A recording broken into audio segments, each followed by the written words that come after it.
Prince of Paxony, Chapter 8, The Sword. It was, in fact, 8 days before the Elvish army was ready. They were busy days, taken up with drilling and weapons practice. All elves of fighting age had come forward to fight against the forces of darkness, and the king's military advisers had a nightmare job in calculating the provisions that would be needed. Each elf underwent a strict physical fitness training program, starting at dawn and not ending until midday. The afternoons were passed in combat practice, training with the sword, spear and mace. Even Aaron was not excluded from this intensive training, for, as the little sergeant put in charge of his group put it, a goblin sword cares not whether it be prince or pauper it skewers. This fearful logic added the element of respect for the enemy to the young prince, and he resolved to try to be the best swordsman in his group.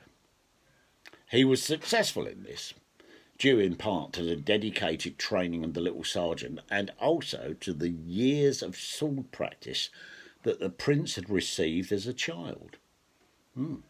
Despite his exhaustive training, each evening Aaron was eager to escape from the group. These evenings were spent with the princess, walking through the palace grounds, hand in hand, playing backgammon with her in the parlour, where he always lost, and sitting quietly with her beneath the minstrel's gallery, listening to the clear voice of the troubadour singing the tales of the ancient elves. The king and the unicorn were also busy with their war preparations, but not too busy that they didn't notice what was going on with the young couple.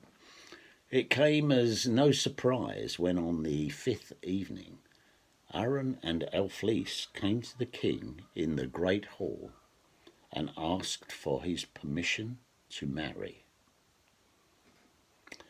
During the past week, the king had spent a lot of time observing the couple and had seen that they'd fallen in love.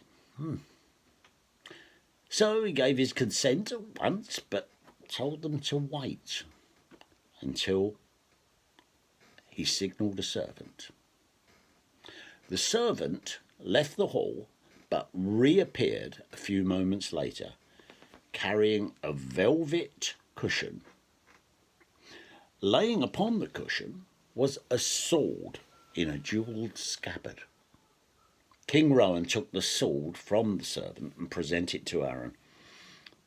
"I have heard excellent reports from your trainer, Aaron. I am told that you are better than most with the sword.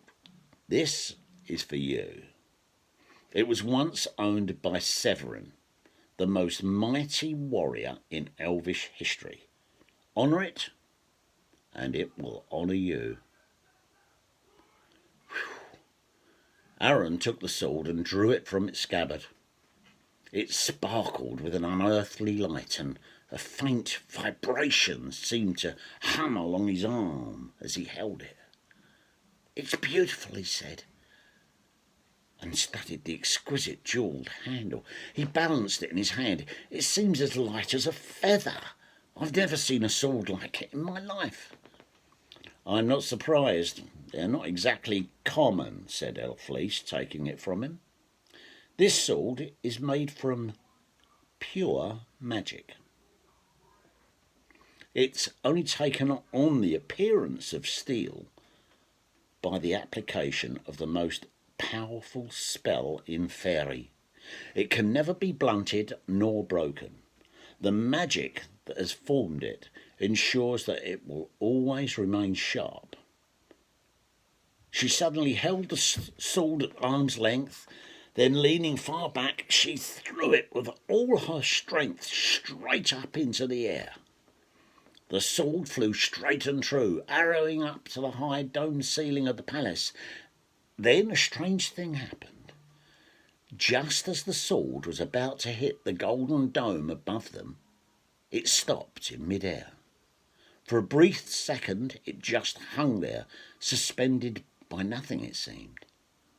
Then it reversed itself and flashed back down through the air straight at our fleece. Aaron's heart stood still as he watched the little elfin princess make no move to avoid it. He opened his mouth to cry out, but no sound came. But the sword had halted again and was reversing itself once more.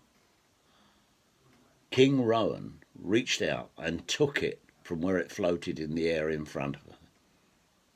"This sword," said he, "is incapable of harming anything with a good vibration.